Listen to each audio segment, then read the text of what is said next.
lillahil hakim al-alimil muta'ali jal jalal.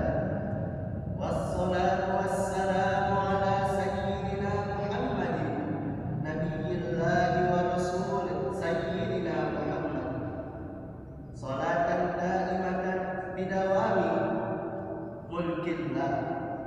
Wa asyhadu an la ilaha illallah wahdahu la syarika lah, wa asyhadu anna Muhammadan abduhu wa rasuluh sallallahu alaihi wa ala alihi wa ashabihi wa man sara bihudahu ajma'in. Amma ba'd. Ma'asyiral muslimin rahimakumullah, marilah kita senantiasa bertakwa kepada Allah dengan sebenar-benar takwa.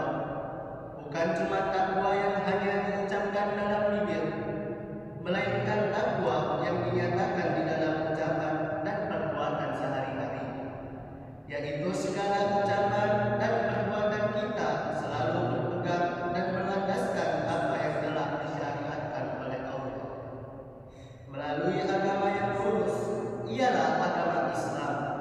Karena sesungguhnya agama yang diridhoi di sisi Allah hanyalah agama Islam. Mari kita perhatikan salah satu firman Allah berikut. A'udzu billahi minasyaitonir rajim. Bismillahirrahmanirrahim. Wa idza sa'alaka 'ibadi anni fa inni qarib uhibu da'watad da'i idza da'ani falayastajibu ila wal yu'minu bi la'allahum yarshudun. Yang artinya, dan apabila hamba-hambaku bertanya kepadamu tentang aku, maka jawablah bahwasannya aku adalah dekat. Aku mengabulkan permohonan orang yang berdoa apabila ia memohon kepadaku. Maka hendaklah mereka itu memenuhi segala perintahku, dan hendaklah mereka beriman kepadaku agar mereka selalu berada dalam kebenaran. Quran Surah Al-Baqarah ayat 186. Jika kita perhatikan tentang sholat yang senantiasa kita lakukan setiap harinya 5 kali, di dalamnya mengandung sejumlah pujian dan doa. Selain itu, Rasulullah SAW juga mengajarkan kita berbagai macam sholat sunnah agar memperbanyak bekal bagi setiap muslim untuk beribadah dan berdoa. Selain itu, Nabi SAW juga mengajarkan berbagai macam doa, mulai dari doa sehabis sholat fardu, doa di waktu pagi, doa di waktu sore, doa sebelum tidur, doa ketika buang hajat, doa sebelum makan dan setelah makan, doa ketika masuk rumah dan ketika keluar rumah. Semuanya itu diajarkan oleh beliau. Bagi para sahabatnya dan umat beliau sallallahu alaihi wasallam, semua yang diajarkan oleh Nabi telah disebutkan dalam kitab-kitab hadis, sehingga siapapun dapat mempelajarinya dari kitab-kitab hadis menurut yang dikehendaki. Perlu diketahui bahwa Allah mengancam terhadap orang-orang yang tidak pernah berdoa, bahwa mereka akan disiksa pada hari kiamat, seperti yang disebutkan dalam salah satu firman-Nya berikut. Bismillahirrahmanirrahim. Wa qala rabbukum ud'uni astajib lakum innal ladzi yastakbiruna 'an ibadati sayadkhuluna jahannama dakhirin. Dan Tuhanmu berfirman, berdoalah kepadaku, niscaya akan kupercayakan bagimu. Sesungguhnya orang-orang yang menyombongkan diri dari menyembahku akan masuk neraka jahanam dalam keadaan hina. Quran Surah Al-Mu'min ayat 60. Maksud dari firman Allah di atas, siapapun yang enggan berdoa karena merasa tidak butuh kepada Allah, maka dia akan disiksa di hari kiamat pada waktu itu bertemu dengan Allah, karena mereka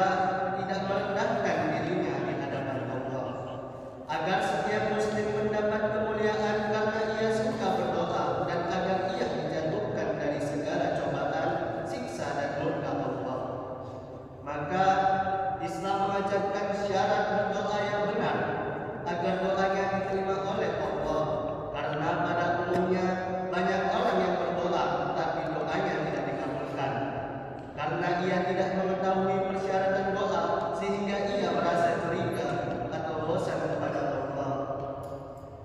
Karena permohonannya tidak pernah dikabulkan oleh Allah. Karena itu, siapapun yang mengajari orang lain tata cara dan persyaratan dikabulkannya setiap permohonan, maka ia akan diberi pahala yang besar. Kesalahan pertama yang banyak dilakukan adalah karena banyak umat Islam yang tidak mengikuti ajaran Allah dan Rasulnya ketika ia berdoa. Padahal anjuran untuk berdoa banyak disebutkan di dalam Al-Quran maupun As-Sunnah. Di antara kesalahannya adalah banyak yang berdoa yang tidak pernah diajarkan dalam kitab Al-Quran dan kitab-kitab As-Sunnah. Doa-doa semacam itu meskipun benar dan pelakunya adalah diberi pahala, tetapi doa-doa semacam itu tidak mendapat keberkahan dari Allah karena yang berdoa tidak mengikuti jejak Rasulullah SAW. Padahal Allah telah menyuruh setiap mukmin untuk mengikuti ajaran Rasulullah, seperti yang disebutkan dalam salah satu firman Allah berikut: "Fattabi'uni yuhibbukumullah." Selain itu, Allah juga menyebutkan dalam firman-Nya berikut: "Wa ma nahakum anhu fa'ata."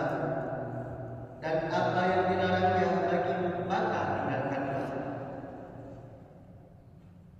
Jamaah Jumat yang dimuliakan Allah, perlu diketahui bahwa Rasulullah SAW adalah orang yang paling mengetahui kebesaran Allah. Beliau yakin bahwa kemurahan Allah selalu berlimpah-limpah kepada semua hamba-Nya. Tetapi kebanyakan dari hamba-Nya menutup dirinya dari Allah dengan memperbanyak perbuatan maksiat, memperburuk niat-niatnya. Padahal jika niat dan perbuatan mereka baik serta hati mereka bersih dari segala kotoran, pasti Allah akan mengabulkan setiap doanya. Karena orang yang senantiasa membersihkan hatinya, maka ia akan dicintai oleh Allah. Tentunya segala doanya akan dikabulkan oleh Allah. Kemudian Allah menceritakan kisah Nabi Yunus alaihissalam kepada ia mendapatkan kesulitan. Maka ia memohon kepada Allah dengan mengakui dosa-dosanya, seperti yang disebutkan dalam firman Allah berikut: "La ilaha illa anta subhanaka inni kuntu minaz zalimin." Tidak ada Tuhan selain Engkau, Maha Suci Engkau, sesungguhnya aku adalah termasuk orang-orang yang zalim. Quran Surah Al-Anbiya ayat 87. Nabi Ayyub alaihissalam tidak minta kesembuhan dari Allah, tetapi ia hanya mengaku bahwa ia sedang ditimpa suatu penyakit dan Allah Maha Pengasih lagi Maha Penyayang. Demikian pula Nabi Yunus alaihissalam, ia tidak minta diselamatkan dari perut ikan, tetapi ia minta rahmat Allah dan ia mengakui dosa-dosanya. Jika para nabi semuanya selalu meminta ampun dan minta ridha Allah, tetapi kita sebagai umat Islam selalu minta diberi keluasan rezeki, keberuntungan, kesuksesan anak-anak kita dan segala permohonan yang bersifat duniawi.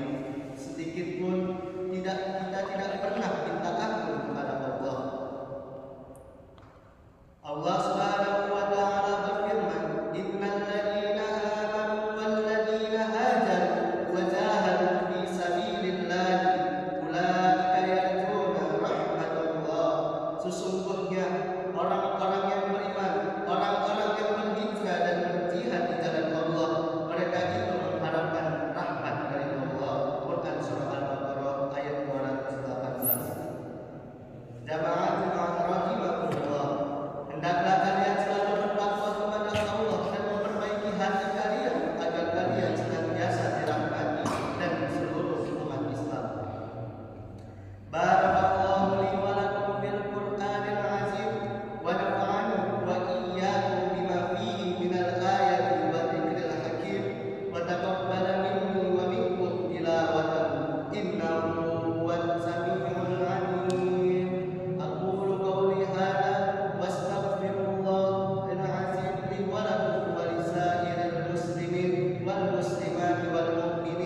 اللهم صل على سيدنا محمد.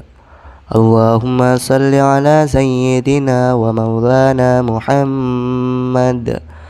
اللهم صل على سيدنا ونبينا وحبيبنا وشفيعنا وذخرنا ومولانا محمد وسلم. ورضي الله تبارك وتعالى عن كل صحابة رسول الله أجمعين.